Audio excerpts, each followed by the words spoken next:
Mesdames, Messieurs, auditeurs, internautes, téléspectateurs de partout, bonsoir et bienvenue à votre émission favorite.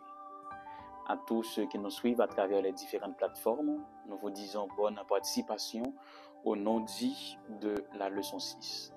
Bien avant d'entamer la capsule de cet après-midi, nous voulons remercier de façon très particulière et spéciale à tout le monde qui t'a aidé nous pour nous réaliser une chaîne de programme que nous avons gagné dans le centre d'accueil de Carrefour, jour qui était dimanche 28 avril 2024. Grâce avec aide, grâce avec prière, grâce avec participation, nous arrivons pour tes soins by près de 200 personnes avec quelques employés et quelques personnes qui habitaient aux alentours de ce centre, ça qui a fait environ 300 personnes. Et nous sommes arrivés à faire don de matériel médical avec médicaments pour prendre soin de Timon Silayo. Nous invitons à vivre en image comment s'atteler avec une équipe médicale qui est très dynamique et très compétente.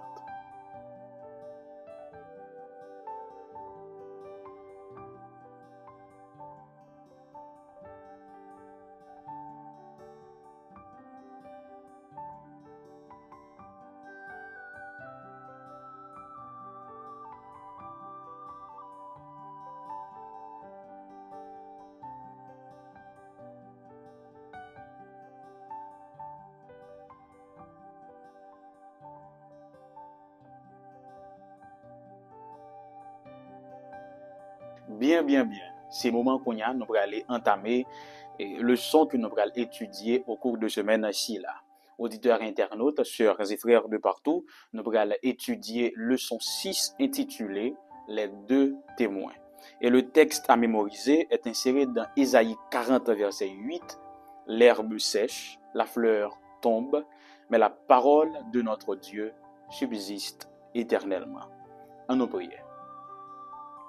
S'il te plaît, Père, qu'avec puissance l'Esprit Saint capable d'assister nous et que ce moment de partage soit pour ta gloire et notre édification au nom de Jésus. Amen. Les deux témoins. L'herbe sèche, la fleur tombe, mais la parole de notre Dieu subsiste éternellement. Avant de commencer, première question que nous sommes capables de poser, c'est qui est-ce ou bien qui ça qui est un témoin? Je vais gagner quelques définitions que je vais partager avec nous, mais c'est par rapport à la Bible, bien sûr. Dans l'hébreu, le mot témoin, c'est aide. Dans le grec, c'est martyr ou bien martus, qui sont nés martyrs pour le français. Un témoin, c'est une personne ou un objet ou un fait qui garantit la vérité d'un événement, d'une parole ou d'une action. Je reprends. Un témoin, c'est capable d'un monde, un objet ou bien un fait qui garantit vérité d'un événement, une parole ou bien une action. En nous, un témoin capable inanimé. C'est le premier type de témoin que nous avons gagné après-midi. Il y a les témoins inanimés. Ce sont les preuves ou indices d'ordre matériel. Nous quelques exemples. Dans Genèse 31, verset 45, lorsque Jacob finit contracter une alliance avec Bopel et Laban, il prend comme témoin un tas de pierres. Moïse, dans Deutéronome 31, verset 26, il prend table de l'royaume, il place auprès de l'arche de l'alliance comme un témoin toutes les fois que Israël t'a révolté contre Dieu. Dans le Nouveau Testament, la prédication de l'évangile est un témoin ou encore un témoignage que effectivement la prédication est unique et véridique. De même, dans Matthieu 8, verset 4, lorsque Jésus finit guérir les lépreux, il dit prend offrande là à le présenter dans le temple by sacrificateur. Ainsi, cette offrande c'est un témoin de guérison lépreux. Dans Marc 6, verset 11, Jésus voit les disciples, les 12, à prêcher l'évangile. Il dit aussi, nous arrivons côté, nous pas recevoir nous, c'est pour nous souquer poussière dans pied nous et puis aller. poussière ça, c'est témoin que disciple a arrivé kay moun nan et que moun nan pas recevoir. Et en dernier lieu, saison yo c'est témoin yo et tout. Parce que selon Acte 14 verset 17, les saisons fertiles témoignent des bienfaits de Dieu. Donc premier témoin que nous voyons après-midi, c'est les témoins inanimés. Deuxième témoin, c'est les témoins passifs. Les témoins passifs sont capables de constituer de un peuple, une assemblée, un auditoire que nous prenons comme témoin ou bien tout qui a assisté à un fait quelconque. Exemple, dans 1 Timothée 6,13, Timothée pral faire une confession de foi publiquement. Donc, moun qui était là, yo, jouer rôle témoin passif. Yo passif parce que ça pas engagé responsabilité individuelle. Même Jean Jodi a là, yo moun qui choisit baptiser, l'église là ou bien assemblée qui la pendant à plonger dans la loi, jouer rôle témoin passif parce que ça pas engagé responsabilité moun qui là. Troisième témoin, c'est les témoins juridiques. Parce que il apparaît sans sens, c'est n'a parlé de témoins, nous pas essayer de considérer sens juridique là, bien sûr en rapport avec la Bible. Comment nous capables de comprendre ça? Ancien Testament, li bay détail sur rôle avec responsabilité yon témoin. Yon témoin dans l'Ancien Testament, c'est un monde qui était sous serment. Donc, son monde qui sermenté que l'a dit la vérité devant Jéhovah ou bien devant bon Dieu. Mais monde qui était représenté Jéhovah pendant la prêter serment, c'était prêtre ou bien sacrificateur. Nous sommes capables de consulter Deutéronome 19, verset 17. Et monde ça, l'elle finit sermenté, il était doit dire tout ça le connaît sans que il pas omettre aucun détail. Et pour capable de une condamnation ou bien une peine capitale, Ancien Testament demandé faut gagner au moins 2 ou bien 3 moun qui attestent véracité fait. Ça veut dire faut gagner au moins 2 à 3 témoins pour gagner une peine capitale. Mais aux temps évangéliques, plusieurs témoins étaient requis pour capable de gagner toute espèce de condamnation. Donc, quelle que soit la condamnation que vous allez prononcer, vous demandez à ce qu'il faut gagner plusieurs témoins qui viennent dire effectivement que nous sommes. D'ailleurs, c'est une raison qui fait pas gagner l'évangile. Mais il y a 4 évangiles. Bref, bon, continuer. Qui t'aime dire nous, au prime abord, que tout le monde n'a pas de 4 témoins. Qu'on y en a dit, mais Denison, qui est-ce qui n'a pas de 4 témoins? Ou bien qui est-ce qui n'a pas de 4 témoigner? Premièrement, parmi les témoins que vous nous recevoir, mais qui moun qui pas de jambe ka témoigner? Mesdames, yo pas de ka témoigner. Yon esclave pas de ka témoigner. Yon moun qui mineur pas de ka témoigner. Yon proche moun qui accusé pas ka témoigner. Yon moun qui soude pas ka témoigner. Yon moun qui bébé pas ka témoigner. Et si dans le passé yo été condamné pour faux témoignage, ou pas ka témoigner. Même gens tout, si je viens témoigner pour vous, je ne peux pas témoigner contre vous. Si je viens témoigner en faveur, je ne peux pas témoigner en défaveur. Ça, c'est un ensemble de principes et de règles qui t'abrégent pour 3 types de témoins. Mais il y a un 4e type de témoin qui est une expression même, une expression chrétienne, qui c'est témoin du Christ que nous devons considérer aujourd'hui.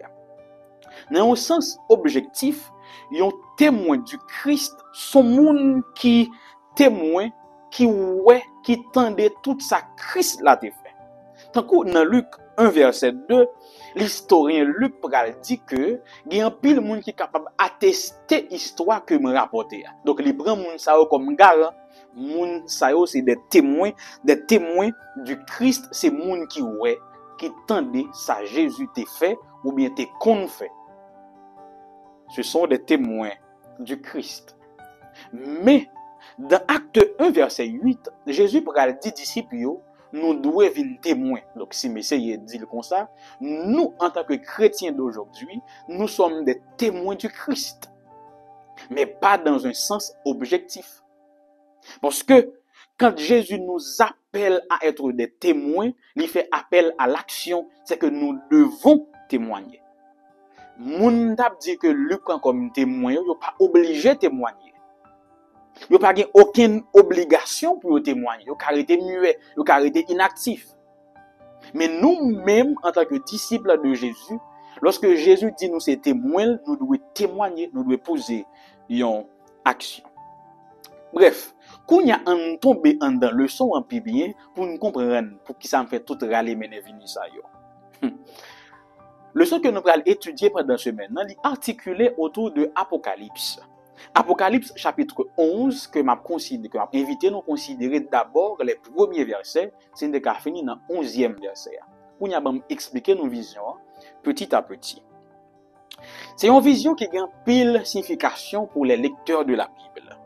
Dans un premier temps, vision plaçait Jean dans l'expérience prophétique d'Ézéchiel. Comment? Même avec Ézéchiel, Jean recevait un roseau pour le capable de mesurer le temple. Puisque son langage symbolique, qui ça veut dire? Ça veut dire, bon Dieu non seulement apprend les mesures, mais également lui a enclenché restauration temple. Donc, quand Jean a mesuré le temple, son façon pour bon Dieu dit, m'bral restaurer le temple. Deuxièmement, il recevait une vision qui semblait avec celle de Zacharie, dans Zacharie 5, versets 6 et 11. Il est question de 2 chandeliers et un olivier. Qui ça veut dire? Eh bien, image si là représentait la parole de Dieu qui est nourrie d'en haut. L'huile là montré côté parole la sortie, d'en haut nourrit chandelier qui c'est en lumière. Mais c'est 2 chandeliers. Notez ça, oui, 2 chandeliers. On nous continue. Kounya, j'en dis, moi ouais 2 témoins. Qui est ce témoin ça oye? Ou bien qui ça témoin ça oye? Qui ça yo symbolisé ou bien représenté? Faut me dire ou gagner 4 interprétations sur 2 témoins ça yo. 3 derniers yo, yon complémentaire avec l'autre ou pas qu'à exclure yo. Moi mais c'est expliquer.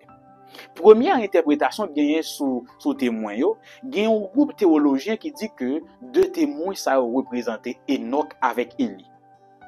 Pour qui ça? Parce que c'est seuls 2 moun sa yo qui peuvent passer par la mort. Et que d'après eux même, d'après la tradition, c'est Enoch avec Élie que bon Dieu prend comme témoin lors du jugement dernier. Deuxième interprétation. Mon deuxième groupe moun qui dit que 2 témoins sa yo représentaient Moïse avec Élie. Pour qui ça? C'est par rapport avec différents miracles qui présentaient dans passage là. Moïse est évoqué à travers le miracle des eaux changées en sang et des plaies qui frappent la terre. Référence, Exode 11, verset 6, Exode 7, verset 14 à 18. Et Élie, de son côté, l'y évoqué lorsque l'y frappait ennemi par le feu qui sortit dans le ciel là et par la pluie que l'y contrôlait. 1 roi 19, verset 10 et 1 roi 17, verset 1.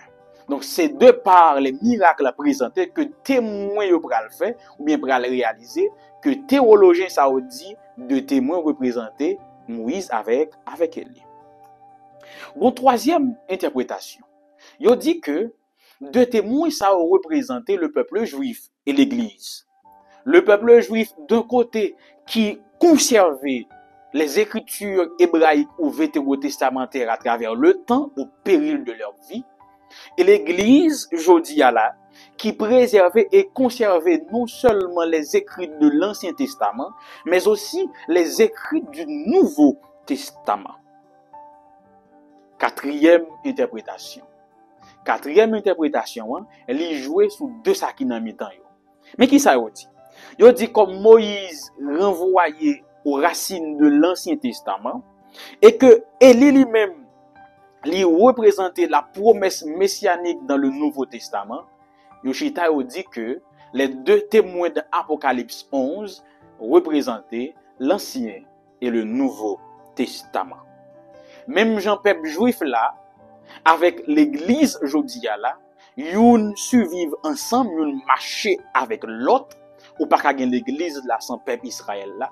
Même Jean tous ces peuple Israël là qui va déboucher sur l'église nous gagne jodia là. Yo dit même Jean yon complémentaire dans le temps, l'Ancien et le Nouveau Testament, yo complémentaires.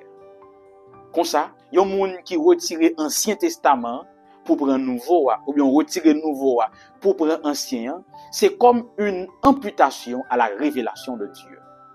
Comme ça tous les deux marcher ensemble ou bien yo complémentaires. Le Lifin parlait de deux témoins ça yo, il présentait un tableau ou encore une période prophétique de 1260 jours.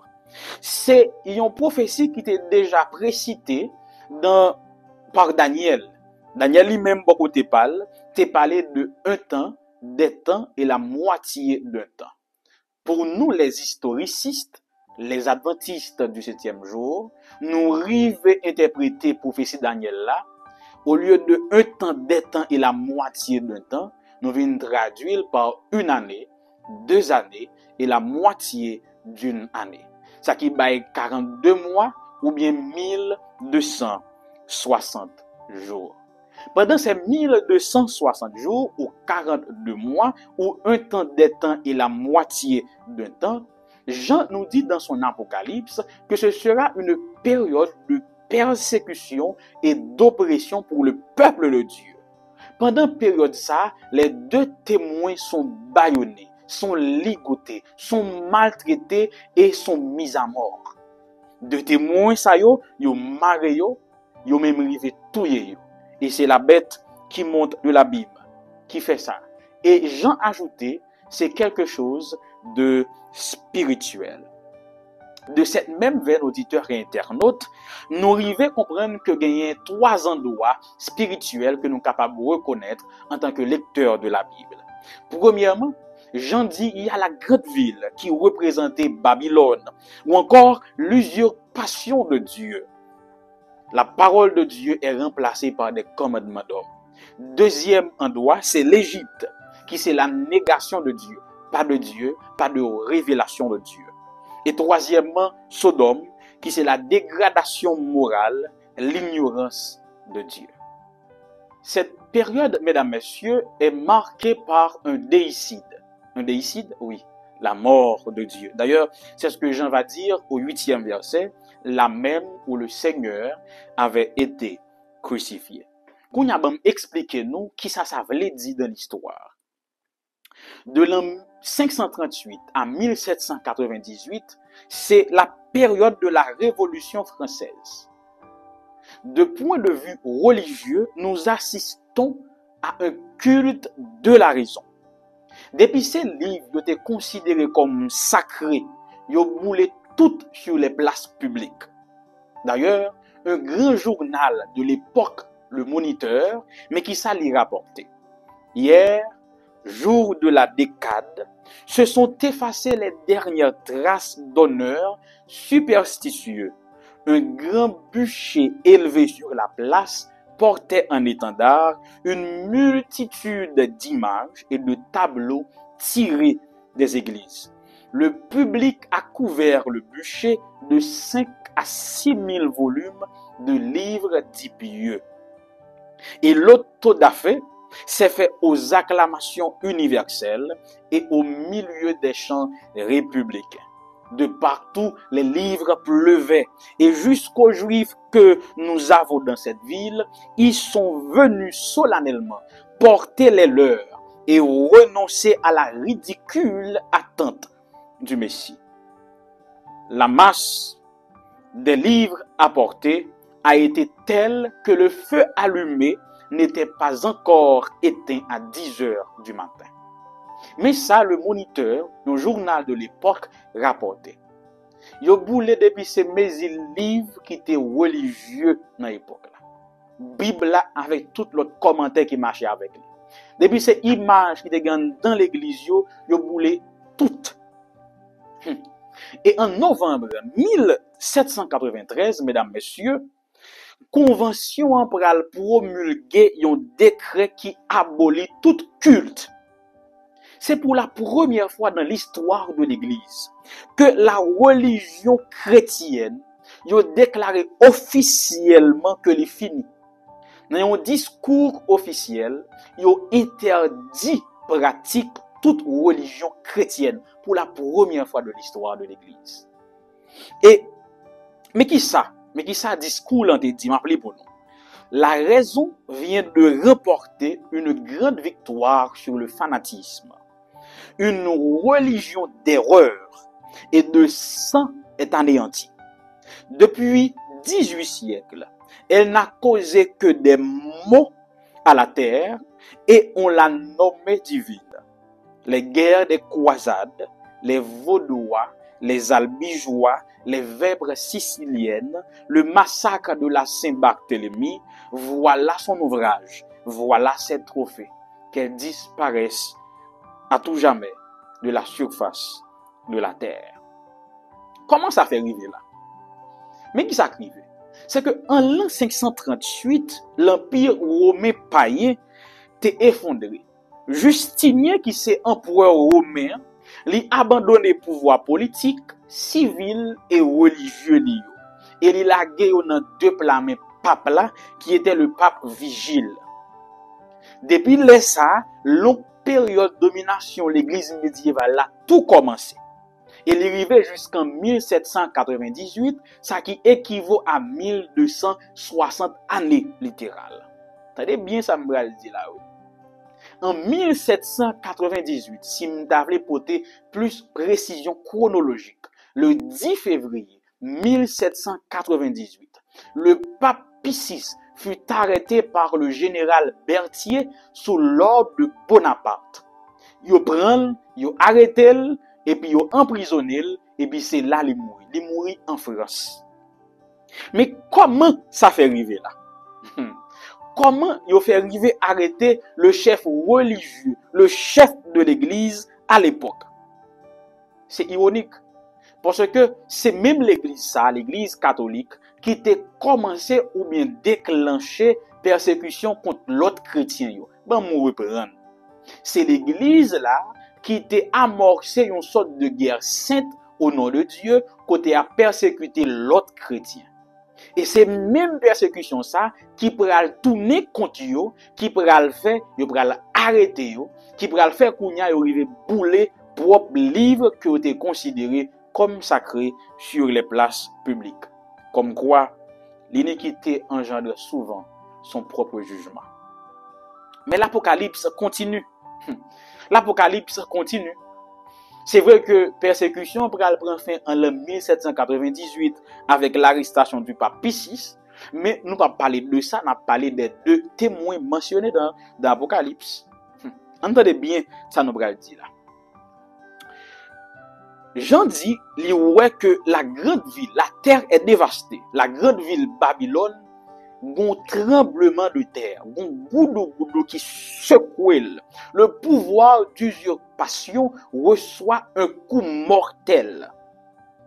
Et oui, en l'an 1798, le 10 février, l'église là, le chef politique et spirituel, en l'occurrence le pape, a été emprisonné. De là, dans la fin de période ça, nous assistons à des Bibles brûlées, chrétiens persécutés, interdiction de la religion chrétienne et le pape emprisonné. Mais la Bible a te dit, c'est pendant 3 jours et demi que témoins a mouru. Pourtant, la vitalité de l'Église n'est pas affectée. C'est pour ça, Jésus pourra dire via cette révélation que c'est seulement 1/10 qui touchait et 7000 hommes sont tués. 1/10. Qui ça veut dire? Dans la tradition biblique, il symbolisait le minimum. Donc, quand bon Dieu demande nous la dîme, 1/10 de nos revenus, il demande nous minimum.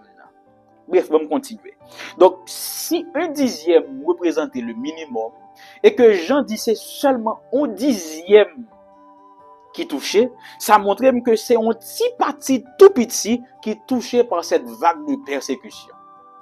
Là, tout tralala, ça yo, c'est un petit calme touché. Deuxièmement, il dit 7000 hommes sont tués. 7000 hommes sont associés dans la mémoire biblique à l'église du reste. Son façon pour Jésus dit, malgré ça qui passait là, l'église là pour remonter ou bien la pour récamper très vite sous pied. C'est pour ça, les ofines boule toute Bible qui te gagne. Les yo fin interdit pratique religion chrétienne yo. Les yo fin persécuter chrétien yo, qui ça qui pral passer? Bible en mourit. L'Ancien et le Nouveau Testament sont morts. Les deux témoins sont morts. Mais Apocalypse 11, verset 11, pral dit, un esprit de vie venant de Dieu entra en eux, et ils se tinrent sur leurs pieds. En effet, dans les années 1797 et 1798, dans le moment côté l'église l'a frappé, et pendant 3 ans et demi, après 3 ans et demi, on finit proclamer la mort de la religion chrétienne, nous commençons à entendre pour la première fois un appel à la tolérance et à la liberté de tous les cultes. Principalement, il y a un écrivain, un homme politique du nom de Camille Jordan, qui est un meilleur doctrinaire de la Restauration. Lorsque l'Ibral dit en mai 1797 au Conseil des 500 ces paroles. La foi en Dieu est pour l'État une garantie d'ordre et de stabilité que les meilleures lois sont incapables de remplacer. Que tous nos concitoyens soient aujourd'hui pleinement rassurés. Que tous, catholiques, protestants, assermentés, insermentés, sachent que c'est la volonté du législateur, comme le veut de la loi, qu'ils suivront en liberté la religion que leur cœur a choisie. Je leur renouvelle, en votre nom, la promesse sacrée. Tous les cultes sont libres en France. Dès lors, après cette déclaration, un retour aux Écritures est amorcé. De témoins yo retombé sous pied. Bible la vient plus grand best-seller de tous les temps. Et l'église là, avec le peuple juif, yo tous les deux continué chemin. Israël au-delà de l'Holocauste et l'église au-delà du marxisme. Et pour une capable terminer, même Jean que auteur n'a pas intitulé dernière partie leçon, c'est que la vérité est triomphante. Malgré toute attaque que l'ennemi fait contre la Bible, malgré tout assaut que l'il fait contre les Écritures ou la révélation de Dieu, dans le jardin d'Éden, il essaie de modifier pour capable ternir l'image de Dieu, tout comme il l'avait essayé dans le ciel. Mais pendant ces 3 jours et demi prophétiques, il a essayé de tuer révélation honnête. Qui importance il gagne? Si la parole de Dieu est la lumière qui éclaire le monde, comme nous souvent aimons répéter, le psaume 119, le verset 105, ta parole est une lampe à mes pieds et une lumière sur mon sentier. Si donc la parole de Dieu est cette lumière qui éclaire le monde, si parole ça t'a vu disparaître, le monde là a effondré dans une ténèbre totale, dans un chaos spirituel à nul autre pareil. Donc c'est ça qui est intention Satan. Donc pendant 3 ans et demi, nous voyons que révélation bon Dieu allait mourir. Mais il y a des chrétiens qui fidèlement étaient attachés au Seigneur avec ça où ils ont apprendre et connaître. D'où la nécessité pour nous aujourd'hui, pour ne pas prétendre qu'il y a toujours une Bible là. Faut nous apprendre à mémoriser versets, familiariser nous avec cette révélation pour que si par malheur un moment arrivé, nous pas accès à la Bible là, mais nous connaissons effectivement, fidèlement, qui ça qui écrit dans la Bible là. Ainsi, chers et frères, Satan avait essayé, mais il était échoué. Mais comprenez que ce n'est pas ton coup surprise pour mon Dieu, parce que il était dit ça des siècles auparavant. Donc cela nous rassure que notre Dieu sait tout. Il connaît chaque ça qui pourra le faire. Et s'il dit qu'à la fin, il garantit nous que la mort aura perdu cette bataille, nous devons croire. Chers et frères, c'est le moment pour nous capables de connaître que la vérité était triomphée pendant un temps, même après 3 ans et demi que le témoin est ressuscité. Même Jean-Tout, nous-mêmes, tout nous devons connaître, après un moment côté, n'a remporté la victoire sur le péché et la mort éternelle, sur les principautés et les puissances du mal. Bien-aimés, chers et frères, à nous partager cette parole, à nous faire plus monde connaître, à nous témoigner, en nous partager témoignage Christ là, en nous partager l'évangile là, pour que plus de monde capable d'entrer dans un monde qui sauve. C'est sous parole ça avec encouragement si là yo que nous mettons fin avec présentation les non-dits de la leçon 6 pour cet après-midi pendant que nous avons rendez-vous à la 8e pour une émission qui est plus belle et plus chaleureuse pour leçon 7 là. Et sur ce, avant de nous aller, nous voulons souhaiter un excellent mois de mai à nos super fans, à nos auditeurs, à nos téléspectateurs, si là qui toujours encouragé et garder émission si là. Chers frères, on souhaite les non-dits de la leçon 6, les deux témoins, l'herbe sèche, la fleur tombe, mais la parole de notre Dieu subsiste éternellement. Prions le Seigneur. Père, merci parce que vous révélez-nous des choses à venir. Nous t'en supplions que dans le cœur nous chaque, vous capable de planter graine vérité et arroser par ton esprit.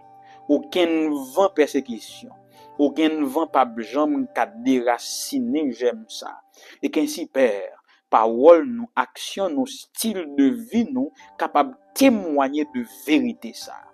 De grâce que cette semaine soit richement bénie pour chacun de tes enfants. Que ce mois de mai soit un mois de témoignage, un mois de transformation, un mois de renouveau, un mois de réforme pour ton Église. Ainsi, nous t'en supplions au nom de Jésus. Amen.